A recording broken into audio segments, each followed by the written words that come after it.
Two stories of capital visions I want to tell you. One story is of George Mueller. During the time of the Black Plague in England, when so many children had lost their parents, Mueller began to open his doors and find shelter for these children. Having only the resources that were available to him, he trusted God for capital. His motto was, "Tell no human your need, speak only to God." And that approach to resourcing his work results in all of these stories of milk trucks breaking down and butchers delivering meat that was going to spoil unless they had gotten it to someone, and provision after provision after provision.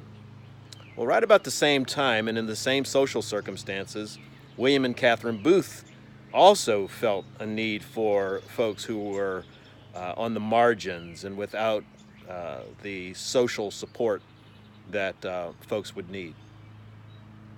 They had a very different capital vision than George Mueller's. They told everybody about their need. They put brass bands and drum corps together and folks singing on street corners with little kettles saying, "Excuse me,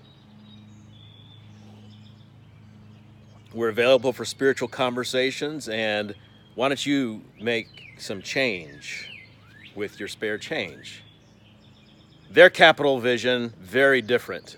They told God and they told everybody, and still do today. It's amazing to me that when a disaster occurs, that there's two phone numbers, 800 numbers that show up on the bottom of the screens, the Red Cross and the Salvation Army. So there's a kind of credibility that has been amassed over these years since the Civil War era when they came into existence. Two different capital visions, both are neutral to me.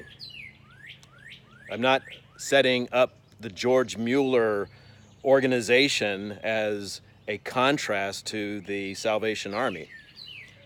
The fact is that when George Mueller's prayers ceased to be prayed, the food ceased to arrive on the trucks.